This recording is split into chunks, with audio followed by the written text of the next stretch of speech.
The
following is a presentation of Zagnif Productions, LLC.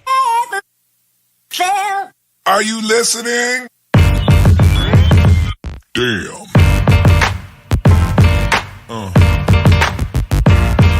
Yeah. Yeah.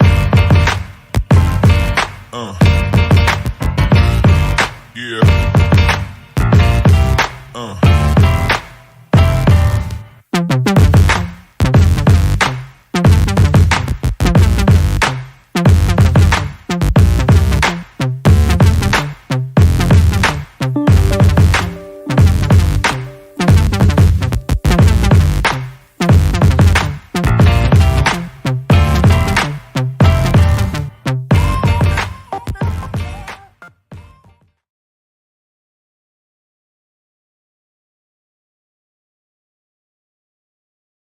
Good evening, ladies, gentlemen, boys, and girls. How are you doing? How are you doing? How are you doing? How are you in the back doing? How are you guys in the cheap seats up top? How's everybody doing? Welcome, welcome, welcome, welcome, welcome to this week's edition of This Week in UGA Football. I am your host, coming to you live from the 405 in the heart of Oklahoma, where the wind comes whipping down the plain, and the waving wheat can sure smell sweet, unless there's some skunks out dancing in the rain. I made that one up. Anyway, I am Mr. Fingers coming to you from Zagnif Central. That guy right there, that guy over there, he is Colin P. from the DMV on the INTER. I can't spell today, on the internet with me, talking UGA football for all of y'all to see. What's going on, my guy? Oh, man, I'm, doing well. How about yourself? I'm glad to get that first week out of football out of, get that first week done, and we're ready to go, man. I'm ready for the rest of them to come our way. Yes, sir. Yes, sir. Yes, sir. My sound effects are running. A lot of good games this weekend, man. Yeah, it was a good weekend. It's a good weekend. That's my guy, Colin P. from the DMV right there. Hey, bro, loving the hat. I got one in the crib with the World Series champions on it in the closet.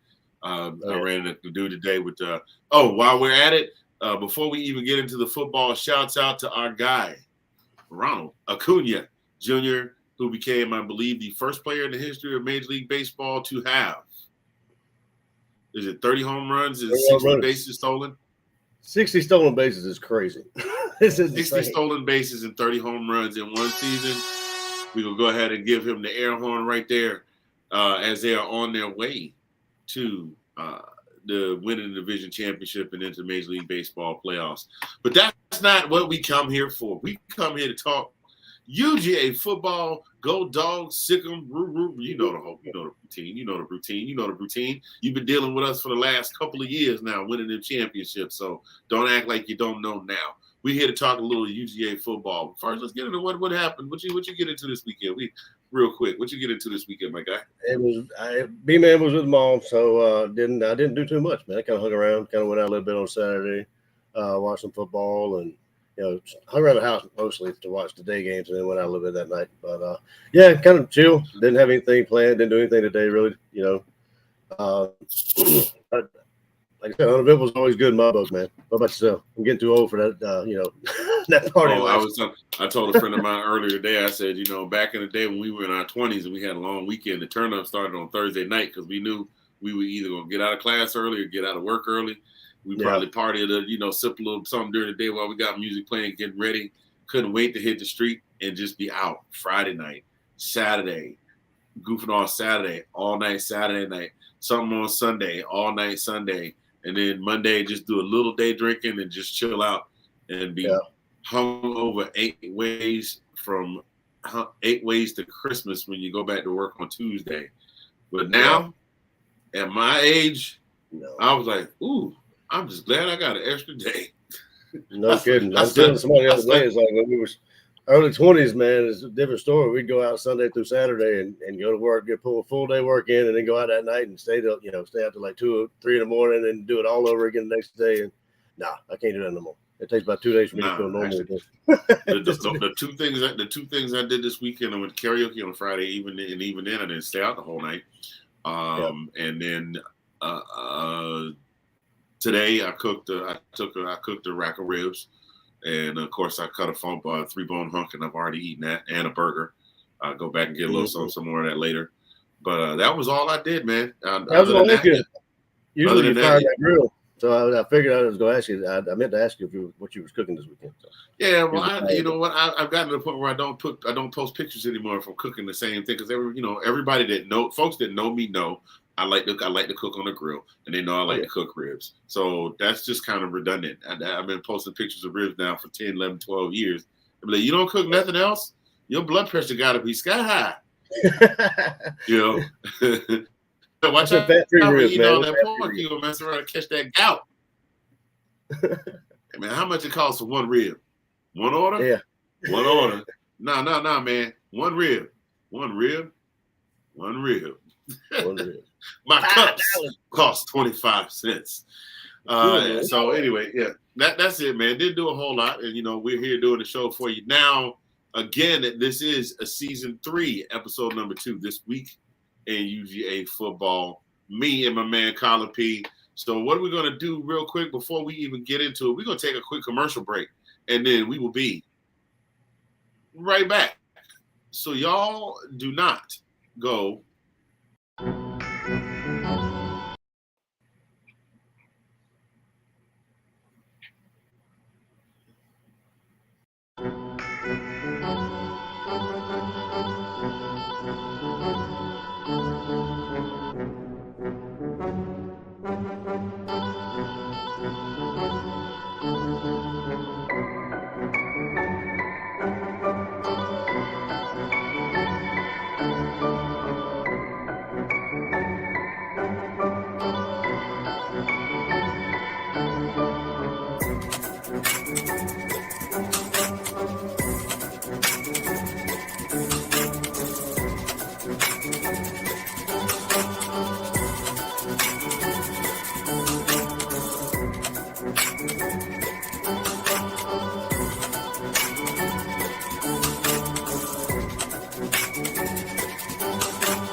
And we are back. Thank you so much, those of you that are joining us, for tuning in to This Week in UGA Football. Again, I'm Mr. Fingers from Zagna Central. That's my man Colin P, live from the DMV. If you are watching, go ahead and hit the click button. Go ahead and click that like button.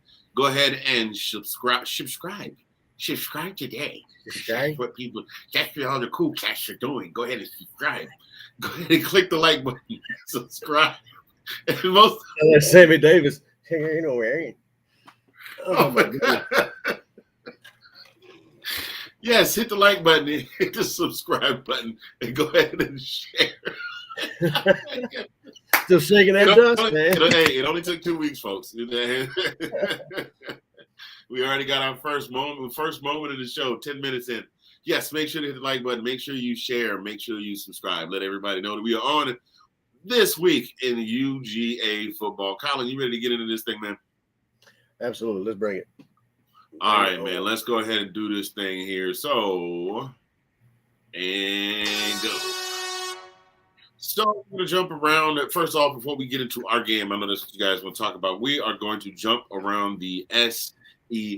We like to pride ourselves, those people that are fans of SEC teams and those folks that consider themselves serious football pundits that aren't actually on television or on a major media platform, like to always say the SEC is probably the toughest conference in all of college football at the FBS level. And 3 teams proved themselves not quite so worthy. We're going to get into it with one of them right now.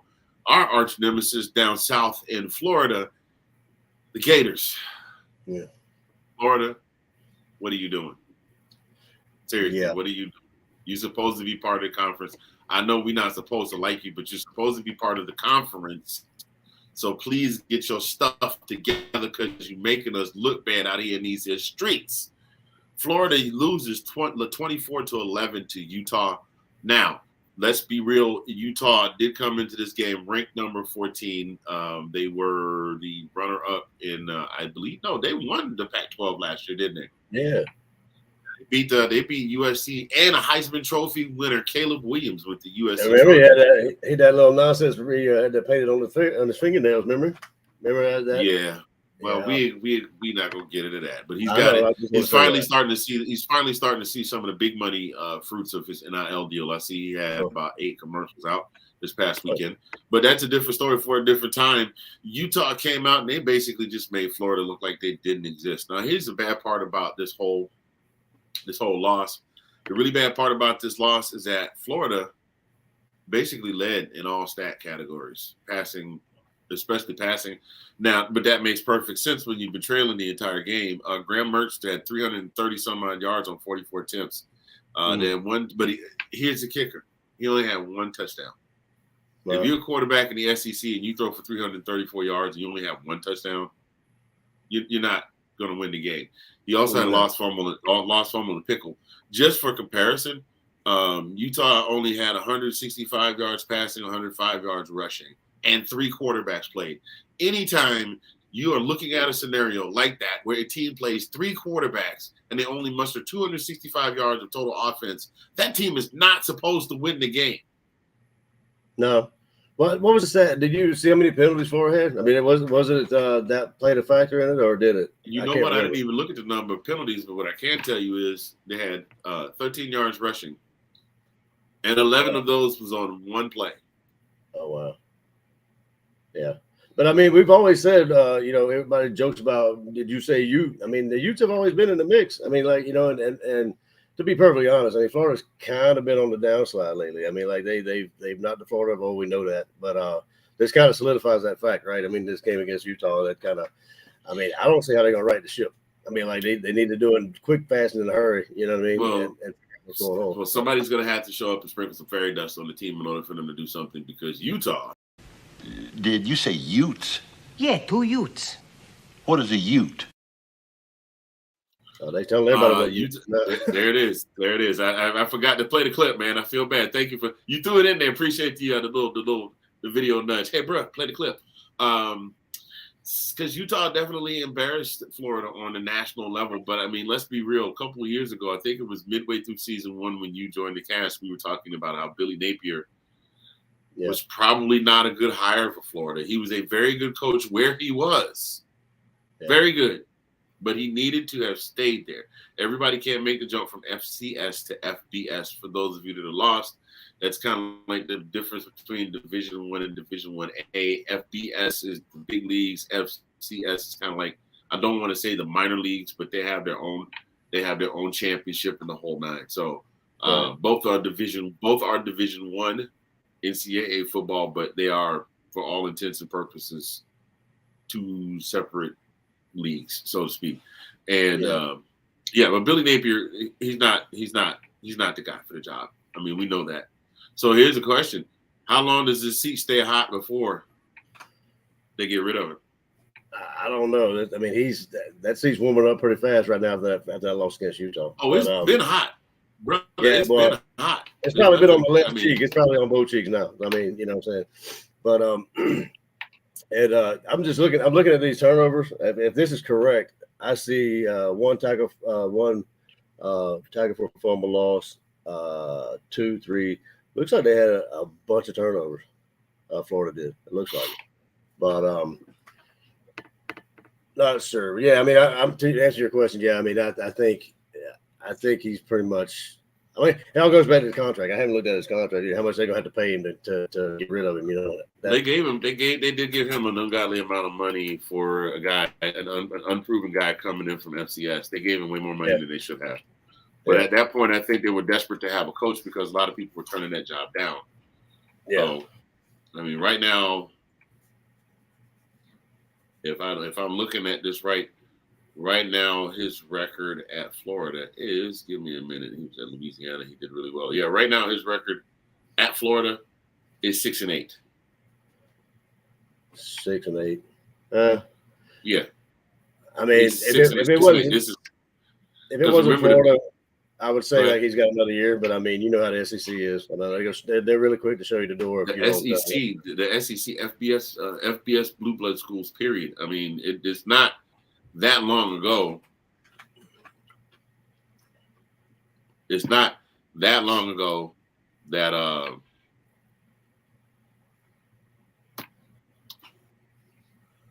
somebody's texting me, said, look at the comments. I don't see any comments. And our comments aren't popping up for some reason. So if you got comments, well, you know what I'll do? Here's what I'll do. I'll fix that little problem. Blah, blah, blah, blah, blah, blah, blah. Are they on the Facebook app, probably? They must be on the Facebook. They got to be on the Facebook because they're not on the there we go. It's got to be on the Facebook because we don't have anything.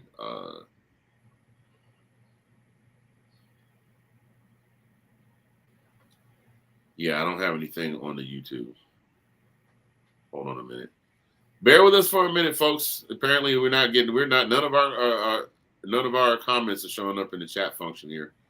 Trivia question: Who is the coach of UT Martin? What his connection to the SEC is? Oh man, they mentioned it during the game on Saturday, but I think I was busy trying to shovel some food in my face and I missed it. $36 million worth of buyout. Napier? Yeah, they're not getting rid of him anytime soon, and they may pass the hat. And Utah is, to answer in response to your other comment, Chris. Yes, Utah really is that good. But Florida is also actually that bad. I mean, that is a huge regression. What was I getting ready to say? Before Chris popped in and said to look at the comments, it hasn't been too terribly long ago that Tim Tebow was crying on television and apologizing to the fan base and saying, I'm sorry I failed you. I mean, that's been what, 16, 17 years? Yeah. It hadn't been that long ago. You think about that, it hadn't been that terribly long ago. It's not been all the way back to 2000, so like 05, 06, something like that. Because then you had the 2010, which was the year of Cam Newton at Auburn after he left Florida, went to junior college, and then came back to Auburn. So it hasn't been 20 years ago. Urban Meyer had that squad rolling. Before that, Steve Spurrier had that squad rolling, and now you got Billy Napier. Yeah. So. I mean, anyway, let's be honest. In my opinion, I don't think Florida has actually been good since Tebow left and Urban Meyer. Urban Meyer seemed to have seen the writing on the wall when Tebow left. Because if you think about it, that offense was built totally around Tebow, right? And Tebow was gone, and Urban said it. The whole him being sick thing, and I'm not coaching anymore. And then boom, Ohio State. Yeah. So And then he wasn't coaching anymore, and then he turned up someplace else. Where was that? Cincinnati, and then he wound up getting into trouble with twerking on some server. The bar. Hey guys, by the by, apparently our streaming service does not support Facebook comments. So if you want your comments read, please stop by the YouTube thread that is on the ZAGNIF one. That is ZAGNIF space ONE ZAGNIF one YouTube page. Your comments will pop up there. We'll be able to see your comments. So sorry about that inconvenience there. But moving on along here, we're going to keep this moving along because we want to get into our game. Let's see. Vandy 35, Hawaii 28. Hawaii did lead in all stats. Vanderbilt jumped out to a lead, held them off. The game difference there, Braden Shager had 2 interceptions, and they went 3 for 11 on third down conversions. Honestly, if you're throwing a couple of interceptions, you can't convert on third down. You're not going to win, and you're not going to win, especially when you're playing at Vanderbilt. My understanding, I didn't get to see the game. I got to watch some of the highlights. The stadium is still being worked on. It's going to be banging when it's done. So great job by Vandy, and Clark Lee's got those guys really, really, really believing in themselves. So I'm really interested to see what'll happen this year. And it was quite a turnaround by Vanderbilt because if you think about it, they didn't have a lot of returning players last year. You know, actually, ironically, Hawaii and Vanderbilt were the number 1 and number 2 team that actually had the least amount of returning, starters and players last year. Vanderbilt and Chris says, Vanderbilt is 2-0. So remember, they had a game in week 0, so they're already 1 game up on everybody else. Yep. So we're gonna keep this thing. And next up on their slate, the Wake Forest, which is going to be a good game. And UNLV. I think that's going to be, Vandy's getting tested early in the season because Wake Forest is, even though Wake Forest is not a world beater, Wake Forest has proven itself to be very formidable in their conference. Keeping this thing going, South Dakota 10, Mizzou 35. Small shocker there. And folks, if you're just here watching and you don't know what's going on, it's This Week in UGA Football, and we will be talking some UGA football shortly. Right now, we're just going all around the SEC, talking about the games that happened. You're going to see that most of these games are going to be either extremely lopsided or they're going to be at least 2-score wins. South Dakota 10, like I said. Next up, Mizzou has Middle Tennessee State and number 16 K-State also getting tested early. Leading rusher Cody Schrager with 138 yards rushing. Basically, Missouri scored the first 28 points of the game, and they just put a stiff arm on South Dakota and held them off for the rest of the game. Let's see. Next up, we had Middle Tennessee State, the aforementioned Middle Tennessee State, who lost to the State University of Alabama at Tuscaloosa by a score of 56-7. We saw this one come in. Nick Saban does what Nick Saban does. And as far as the team is concerned,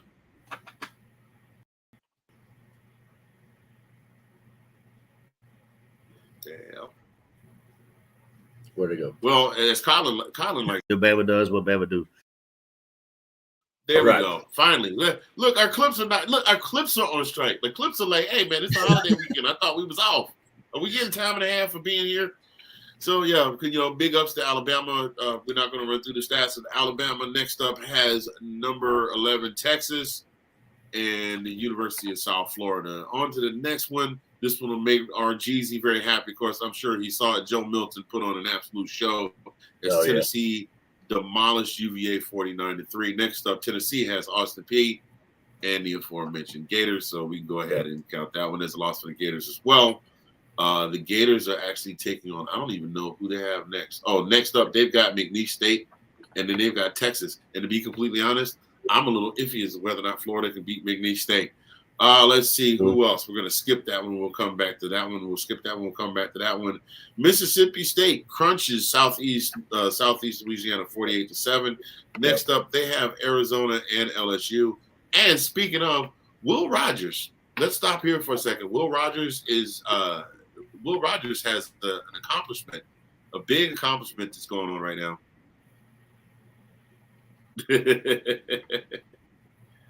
Yeah, you're absolutely right, and this is a true statement. They said that Bama had no quarterback. They do have a quarterback. The problem is that this is the first year, unless somebody emerges, and granted, it's week 1.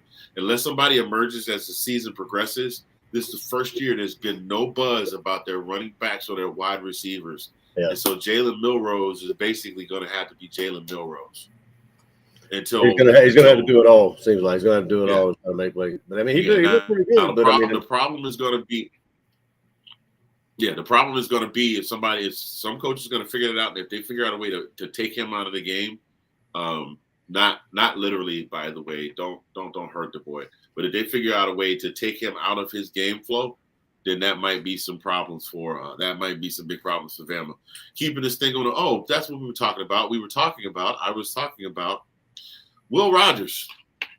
He's chasing Aaron Murray. As we know, Aaron Murray still holds several records in the SEC as a former quarterback of the University of Georgia, not the least of which is 13,166 passing yards, which is an SEC record, and 121 touchdowns. Currently, Will Rogers, with one game in for Mississippi State, is sitting on 10,916.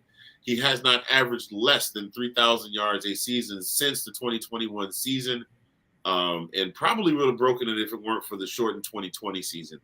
Let's see here. 84 touchdowns. Yeah, I don't think he's going to break the touchdown record, but there's a very strong chance that he will catch and pass Aaron Murray on the SEC passing yardage list here. Keeping this thing moving on along. And next up, of course, they've got Arizona and LSU. Then real quick, Ole Miss 73, Mercer 7, Auburn 59, UMass 14. West Carolina beats Arkansas beats West Carolina 56-13. Ball State, who Georgia is taking on next week, loses 44-14 to Kentucky, and Texas A&M puts the shellacking on New Mexico 52-10. I'm actually a little irritated about that Ball State game because next week the boys were supposed to be 40 minutes down the road in Norman playing against the Sooners. Yeah. And I was going to be there. Well, I was going to come see you for that game, and I was definitely going to make that trip. We'd already talked about that. But yeah, we definitely had talked about that, and it just didn't work out that way because they canceled the game. They rescheduled the game. That sucks. It does. And it wasn't our fault. It was the SEC's fault. We're not going to be able to get a home. And I call shenanigans on the not being able to get a home and home because we already knew that Oklahoma was coming to the conference. They could have just sat down and said, okay, 2024. Hey, look, Georgia comes to Oklahoma in 2023. 2025, we don't have the conference schedule out yet. Make sure Oklahoma's on Georgia's schedule to play in Sanford in 2025. Big bang, boom, done. Anyway, and they were trying to get here early too. Both them and Texas were trying to get here early, trying to get the deal signed, sealed, and delivered early. Yeah, 100%. Because that's money. You know, I'm surprised they didn't do that because the whole reason they joined the conference is for money. All right, keeping this thing moving on along, and now we're on to our other two not so star pupils in the SEC. LSU 24, number 8, Florida State 45. I'm sure Florida State will be moving up in the rankings. LSU will be moving down.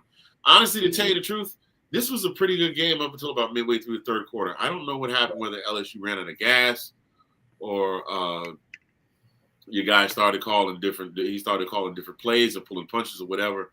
But it was obvious that his players were gassed by the fourth quarter. FSU pulls away, wins convincingly. And then I need to talk about UNC and South Carolina. Honestly, I'm going to say this for a record. And then I'll get to your comment in a second here, Chris. Okay, I'll get to that in a second.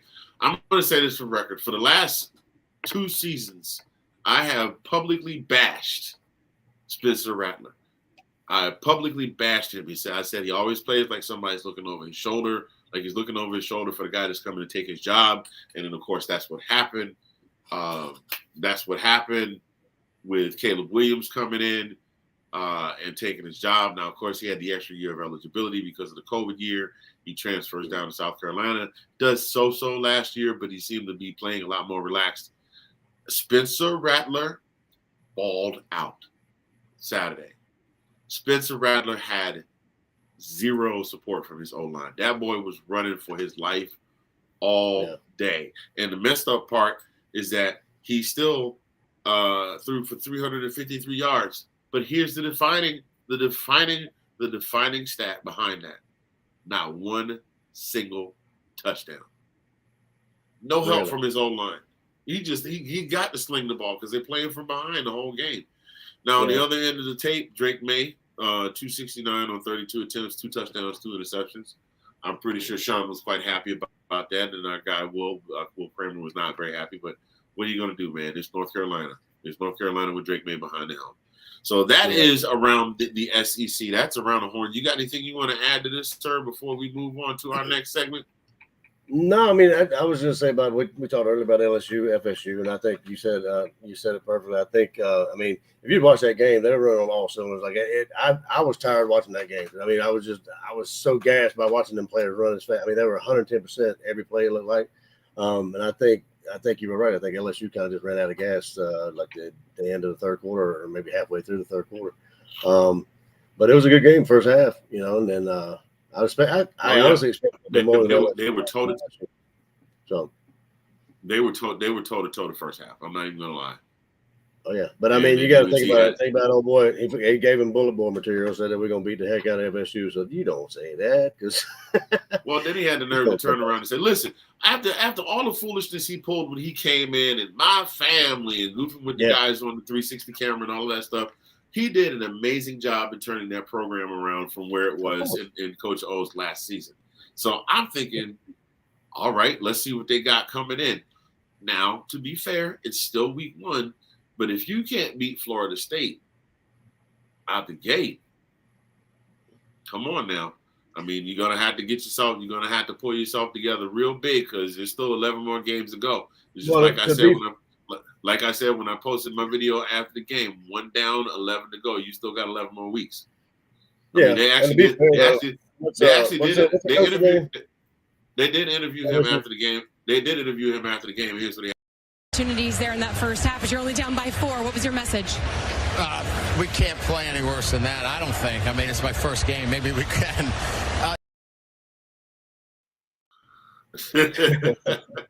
1 year ago, folks, history repeats itself. All right, we're gonna take another. Who's the coach for FSU now? I can't remember. Mike Norvell. Yeah, Norvell. Yeah, he came from Memphis, right? So I mean, to his credit, I think over the last, he's been there 3 years, I think. But he has brought along some of his guys that he has coached with at Memphis over the past couple of years. Like I think his defense coordinator, his wide receivers coach, and that kind of stuff. So I think he's bringing in folks that he knows and that he has a kind of a rapport with. So that may be, what's bringing them. I mean, this is, like you said, this is one game, right? This is one game against LSU now. Well, it remains to be seen the rest of the season. But I think maybe that may be a little bit to the reason for their, they're playing as well at the first 100%. Game. Good question here. Why did we not see Nussmeier after JD5 got smoked? Remember, we played LSU and Nussmeier came in and started slinging that ball. That boy's a gunslinger and he's a good quarterback.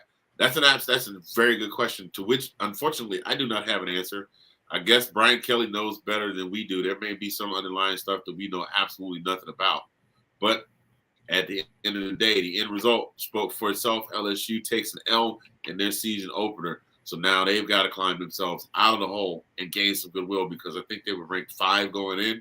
And they're probably going to, I mean, it's a loss to a top 10 team, so they might tumble just outside of the top 10. Well, that begs the question if they're going to be as good as people thought they were against Alabama, because, I mean, if you look at David Pollock was more impressed with LSU than Alabama. So now, I mean, granted, again, this is only one game, this is, and not even against an SEC opponent, but, your basic question is like, all right, how has it changed? Is Alabama, better than LSU? Or, I mean, like I said, it's very early, but it was a surprise to me that they got beat like that.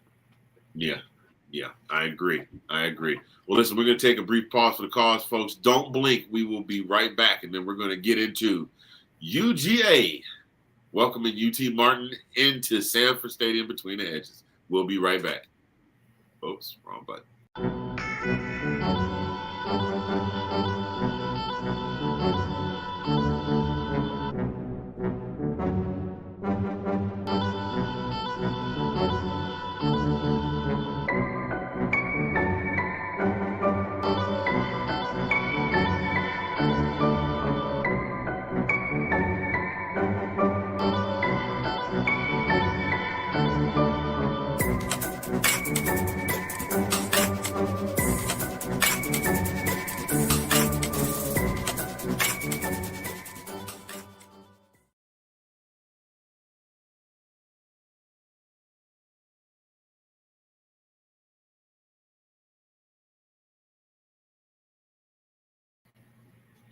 Wow, that white screen at the end there. Yeah, I thought they were trying to hypnotize.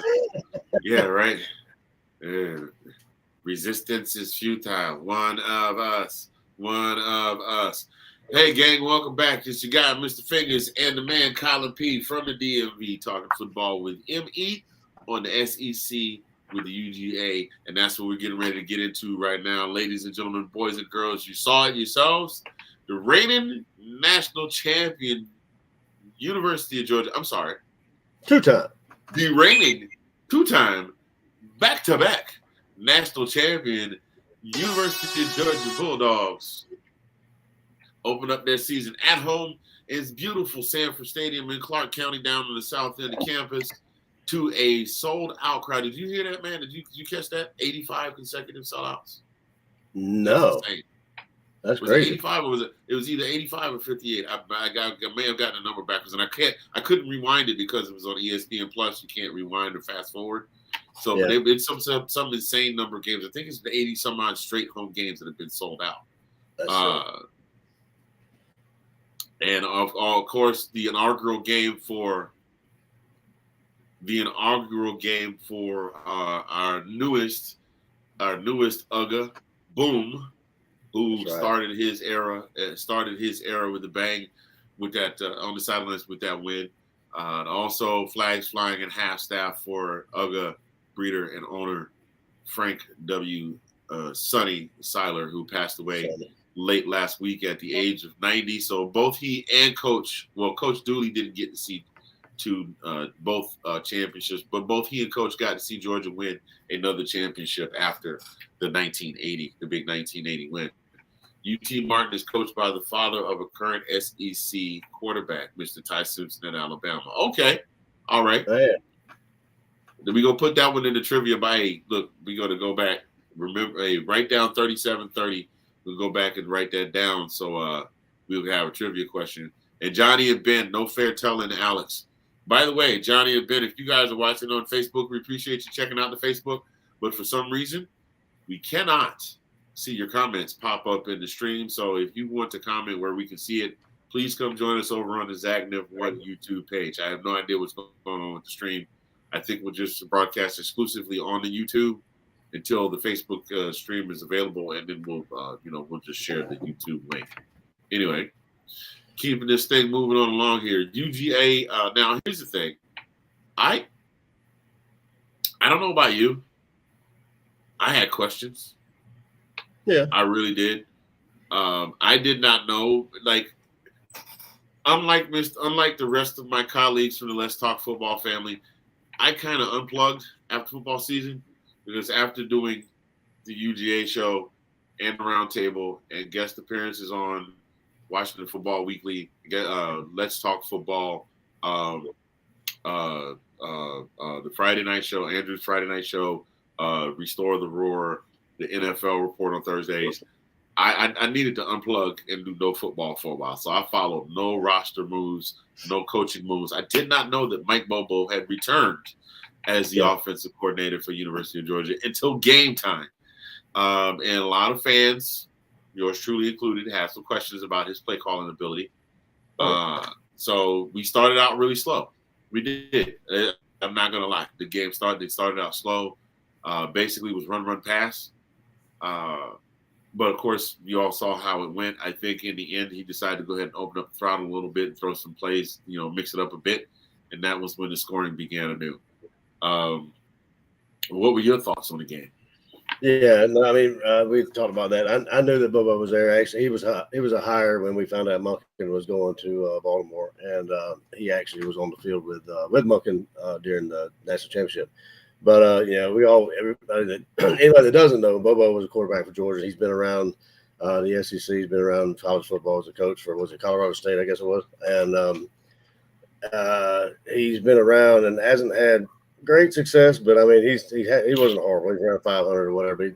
People don't like him for some reason, but kind of has a questionable play calling and what have you. But in my opinion, I think like this being UT Martin and being the first, kind of a automatic win Let's say that. He was kind of testing what he could do and what he couldn't do. I mean, let's be honest. I mean, Stetson's gone, right? So Stetson has a particular ability as a quarterback. He's got, he can run. He's a elusive quarterback.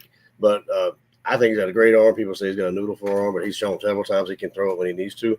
But Carson has actually been touted as having the better arm. He's got a strong arm, and a lot of people thought maybe he would be better than, or of course, anybody better than Stetson, according to some people. But Carson's supposed to be the better quarterback. So, yeah, I mean, I'm kind of like with you. I'm kind of with you on that respect. I thought he was going to come out and we were going to sling it. They were talking about his arm, and I thought maybe we'd showcase his arm a little bit. And I was waiting. I thought he was going to throw the ball all over the field. Yeah, but I mean, like I say, I think Bobo's still, it's early. I think he was just trying to plug in some plays and see how the defense would react if we plugged in this, that, and the other thing and put these players in different situations. Which this is the game to do it. Let's be honest. This is the game to do it. You won't do it against Alabama or say even a Florida. You wouldn't do it, or Vanderbilt. You wouldn't do this kind of stuff. But that's my opinion. Now, if I'm right or wrong, I don't know. But let's just hope he does a little bit better. Hopefully he gets his feet wet and does a good play calling scheme and that kind of stuff. We'll just have to see. So. Yeah, for sure.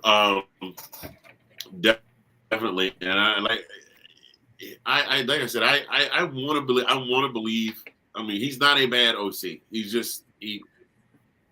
has a history of not calling the after a while, it's almost like playing a video game. It's on the easy setting.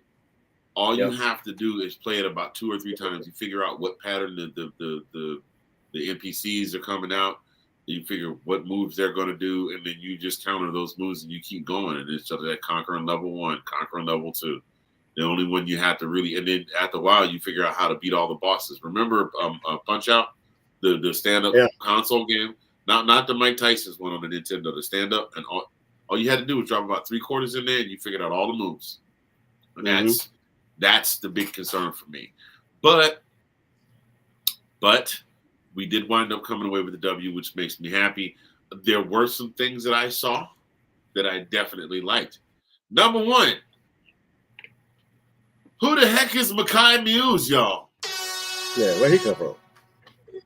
Mekhi Muse shocked everybody. Like, this kid,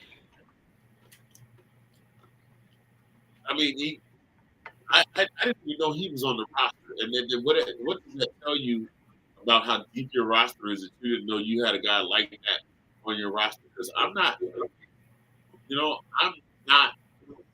following. I'm not digging deep. I'm not the guy that's digging deep into the roster. I'm not one of those guys. I'm not most of the folks that we do these shows with, they're very, very well read. They're deep in the rosters. They know everything that's going on. Mekhi Muse apparently is a redshirt sophomore from Grayson, Louisville. Stands 5'8", weighs 185 pounds, and the guy can burn. You understand me? Kid can burn. You saw it in the game. He wound up finishing with 75 yards on 3 carries, 3 receptions with a touchdown. And the one that really counted was that touchdown. That touchdown was nasty. He caught the ball and turned the field, and he would go. He gone. Yep. And you came in, bro. That big catch by Ra-Ra. Ra-Ra got him a 56-yarder. A big ball there. Yeah. I think that I think there's still some chemistry to be had between Beck and the receivers because he did a rare thing, which is overthrow Arian Smith, and it's hard to overthrow Arian because Arian is a burner. But I did like once they started opening up the playbook a little bit. That's when we saw that play with Mekhi Muse, and of course, our guy Brock Bowers is still that dude. If there was any worry that Brock Bowers was going to be anything other than Brock Bowers is still Brock Bowers. He's still getting 2 to 3 to 5 yards after contact. They even talked about the commentators talked about him adjusting his body in space when he gets hit so he can still get yardage like he did on that touchdown. Instead of, taking the hit, falling back, he adjusted his body to take the hit. Brock Bowers is still Brock Bowers. Also, Carson Beck. You mentioned Carson Beck. To the Bulldog faithful, for a good long while now, we've had a good litany of quarterbacks who played under center Some went on to greatness. Others kind of faded away, not necessarily in the obscurity, but they didn't pan out in the league. But we had Matt Stafford, we had the Aaron Murrays, we had Jake Fromm, and JT had a brief of a moment, and then we had Stetson Bennett, and Stetson was the one that brought it all home. And Stetson has kind of become the litmus test now for quarterbacks at UGA. People weren't expecting great things out of Buck Belue. A lot of that was based behind that whole offense was built around Herschel Walker. But that was the era of 3 yards in a cloud of dust. Now they're building offenses around quarterbacks. Stetson is now the gold standard for any quarterback to come. It was a little weird seeing somebody else behind center, and it was hard for me not to critique his throwing motion and how he is in the pocket, because we watched Stetson play for 2 years as the starter, and he played a whole rackle-tag of garbage time behind Jake and JT. So, but Carson Beck, I like his moxie. He even got himself he got out there and ran a couple times. So he's mobile enough to get out of pocket when things collapse. So I like that. What do you say? Yeah, no, I mean, I'm not totally like I didn't hate what I saw. I mean, I like what I saw from him. I mean, I think it's going to be, I mean, like I said before, it's going to be a kind of a learning curve for him to be on this national stage, and like he's played the garbage time, like you said, but he's never been on that quite a big a stage as Stetson's been on, right? So I mean, and now since we've had a back-to-back national championship, we have a lot more focus on us and him. He's the quarterback. So, I mean, people are going to be very harsh on him because, I mean, his decision making and that kind of stuff. So, I mean, yes, and if you talk, I mean, like you said, I like his moxie. I like everything about him because if you hear him speak, he's taking notes from Stetson. He bided his time. Sat on the bench and played his garbage time, did the practice squad, that kind of stuff. So, I mean, I think he's going to do well. I just think it's like you just said too. We're used to seeing Stetson. We're not used to seeing this type of caliber of quarterback, one that sits in the pocket, and that kind of stuff. Stetson was kind of not a bad thing, but it's kind of like playground football. Like, I mean, it was kind of a toned down like playground football. Like, you know what I'm saying? Not quite at the Patrick Mahomes level, but definitely good. Definitely something to watch. Something fun to watch. Exactly. And since you brought that up, though, I mean, like looking at last year or whatever, I've been watching the games from last year, Stetson's last game, but a lot of those throws he made, I mean, the linebackers were right on him. I mean, they were within arm's reach before he let that ball go. Like he would wait till the right time to let some of those passes go, and but I'm excited to see what Carson does. I mean, like I don't know. Do you think there's a chance that on the off chance that he doesn't do quite as well, you think Gunner or Gunner or Brock's going to have a chance to get in there? If I know Kirby like I know Kirby, maybe. Well, actually, I take that back. More than likely, because the only reason I give you this, Kirby will give you your courtesy. Like Jake Fromm won the Rose Bowl. Had a hell of a season that year, had a hell of a game in the national championship. Came back the following year. He wasn't quite the same Jake Fromm that he was the year before. But Kirby gave him that courtesy because he got the team that far. Now, while I see that as an admirable trait to anybody else who's like, your goal is to win, then maybe he should have pulled him. But I foresee, because this kid he's got history with the program, but he doesn't have history as a starter. I think Kirby would sit him if he's not playing well, especially if he's playing really bad. So I don't see that happening. I don't see that happening. I mean, I think this first game's gonna. I mean, him playing this first game, I think he's probably gonna be settled down the next game. So I mean, we got Ball State then, but he after these first two games, he better be settled by then, because once we get into the SEC, doesn't matter who we play, it's going to be a different ball game totally. 182%, sir. 182%. So game ball. Mine is definitely for. I mean, I would pick the obvious in Brock Bowers, but I mean, Brock is going to get his flowers. He has another great season like he has last two. he's going to get his flowers. So I'm going to go ahead and give my roses today. The game ball goes to Mekhi Muse, the previously unheard of, except to people that deep study the roster and folks that are on the team, unheard of before this past Saturday. The kid was given an opportunity. A lot of times the coach says, all right, I'm tapping you, you go in. And a lot of times they choke. This kid said, nope, not me. I'm making the most of my moment, because he's got another couple of years left. So he's going to try and do everything he can to become a permanent fixture in the starting roster, or if not, increase his stock enough to get to transfer it. I hate to say it, but say what you want, folks. The transfer portal is here to stay for now. To either make the starting roster or transfer somewhere where he can get some starting play time. So that's my game ball goes to Mekhi Muse. Who's your game ball going to today? No, I couldn't agree more. It actually resonates with, remember what Monk had said about Stetson, we tried to bury him, and it makes you wonder if they tried to do the same thing with him.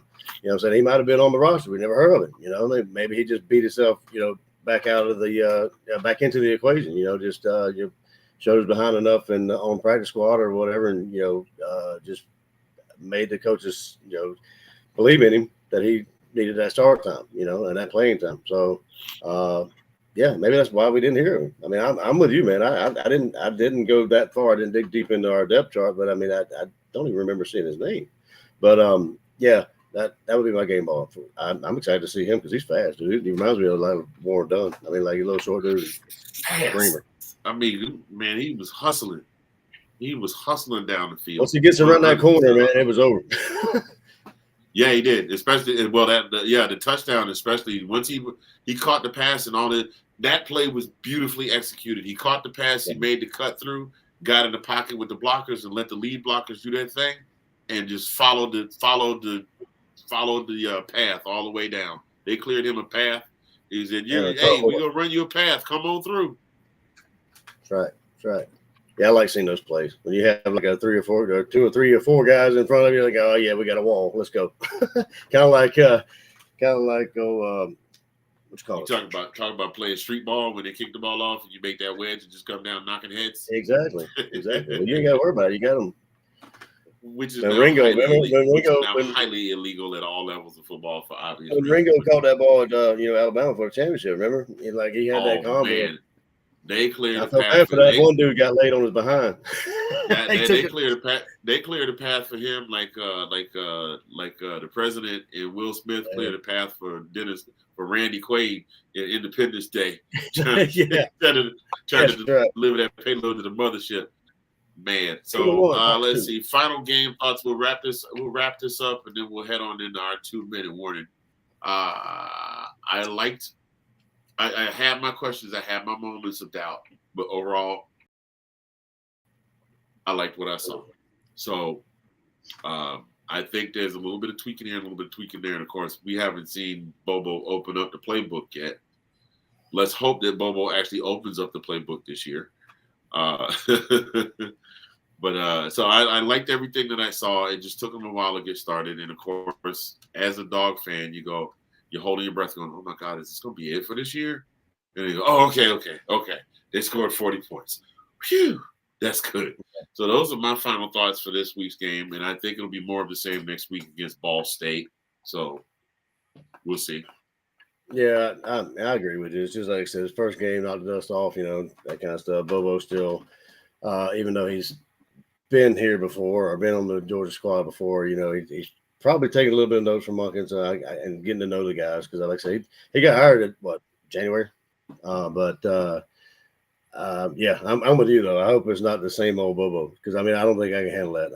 I can't handle the running. Run the rock, but not every play. If it ain't working, don't keep doing it if it's not working. That's classic Bobo. Unfortunately in the past, but hopefully he's gonna get it moving. Well, the other thing about Bobo is Bobo actually also was a player on the squad, and back in the time when the running back was still a very essential part of the offense, and now it's really pass happy. But we shall see what we get here. So, But didn't that, having said that, hey, didn't that bother you though? Didn't that bother you back in the day when he was there? Like they kept running the ball, like run up the middle, up the middle, up the middle. I mean, like 3 downs in a row, up the middle. I'm like, dude, it's not working. Go run the side. well, hey, look, that's what tore up. Who was it that hurt themselves? Was it Chubb? Probably. Well, Chubb, that was on the outside. That was a Tennessee game when he got messed up. But Gurley didn't get hurt. But Chubb did. He got ACL on that first play of the Tennessee game. I remember that. He was. Yeah, they blew his hamstring or something like that. No, ACL. Yeah, it got old. Yeah. Yeah, it got old real quick. Well, ladies and gentlemen, boys and girls, we are. You know what? I'm gonna have to get with the Godfather on that because I want to make sure I have all the shows straight. We need to get our lineup of Let's Talk Football shows straight before we start showing that clip. So we're just gonna move into our final segment of the show, a little segment we like to call the 2-minute warning.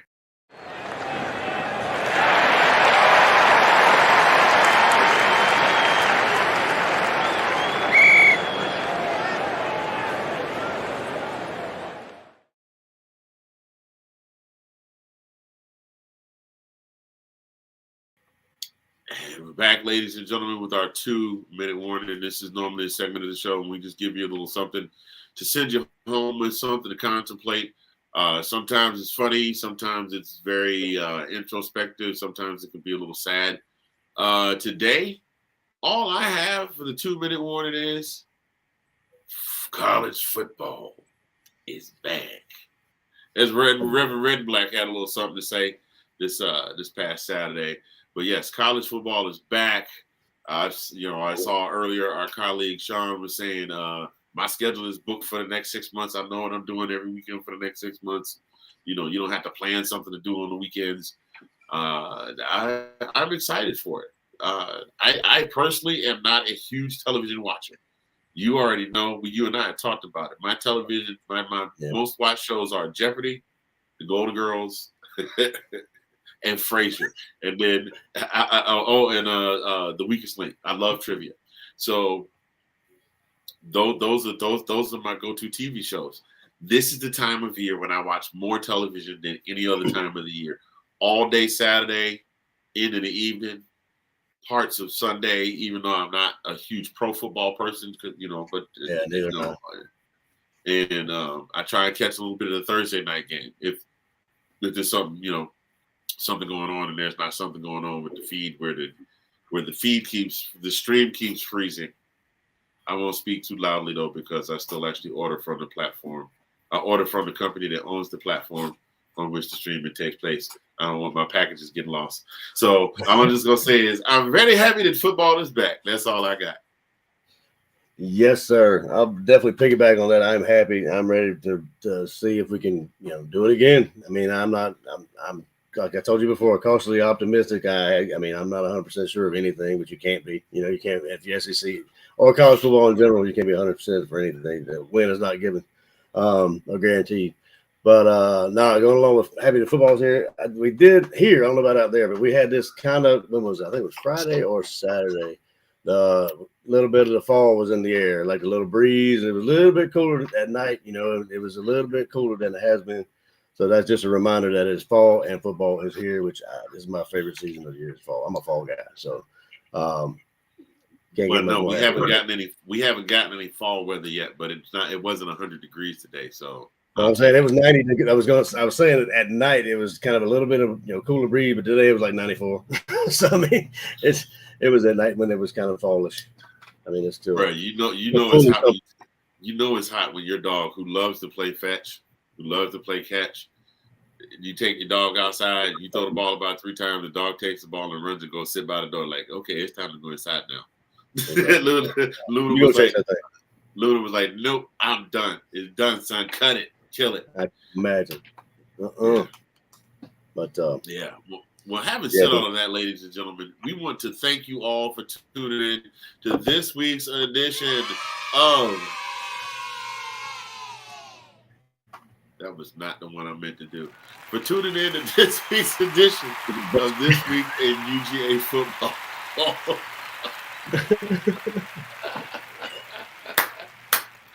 Man, I am on a roll today. I can't get right to save my life, man. Oh gosh. Okay, let's try that again.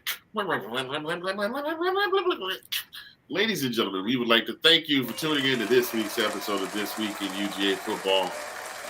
We're getting ready to get out of here. We're on here every Monday evening, 7:30 Central, 8:30 Eastern, and then, those of you on the left side of the country and on, that you can do the time zone figurations from there. We do appreciate you tuning in. We'll be back next week.